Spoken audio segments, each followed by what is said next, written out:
ஒரு மிகப்பெரிய வெற்றிடம் இருக்கின்ற நான் கருதுறேன்.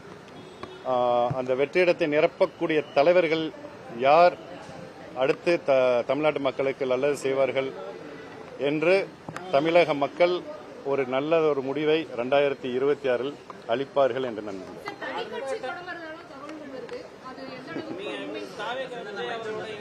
அதில் உண்மையில்லை தனி கட்சியில உண்மையில்லை.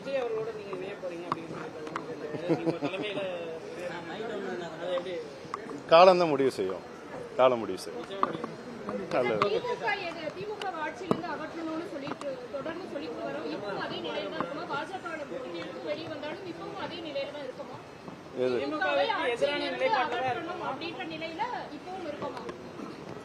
திமுகவோட எதிரான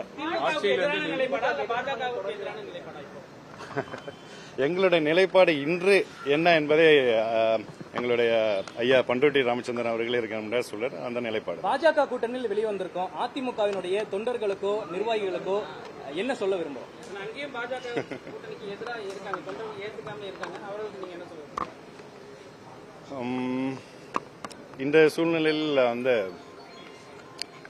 தொண்டர்களுக்கு நானும் ஒரு அடிமட்ட தொண்டன் தான். 1.5 கோடி தொண்டர்கள்ல நானும் ஒரு தொண்டன் தான். தொண்டர்களுடைய இன்னைக்கு நிலைப்பாடு என்பது அனைத்து இந்திய அண்ணா திராவிட முன்னேற்ற கழகம் ஒருங்கிணைய வேண்டும். ரைட்டுங்களா?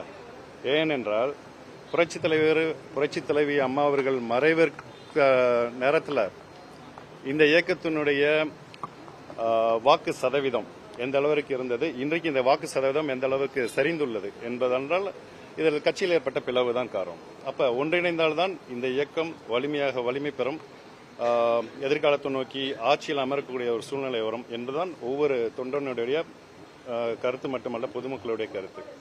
சோ அதனுடைய நிலைப்பாடு தான் என்னுடைய நிலைப்பாடு. எடப்பாடி பழனிசாமி அதிமுக 2 வருஷமா பொதுச் செயலாளர் இருந்துட்டு இருக்காரு. அவருடைய தலைமை எப்படி நீங்க அதை அவங்ககிட்ட தான் கேட்கணும். எடப்பாடி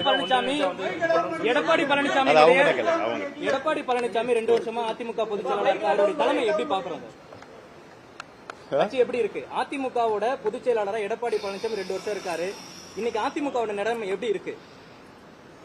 எப்படி இருக்குன்னு நான் சொல்றதை விட இதற்கு முன்பாக நடைபெற்ற தேர்தலினுடைய முடிவு அதன் போக்கில்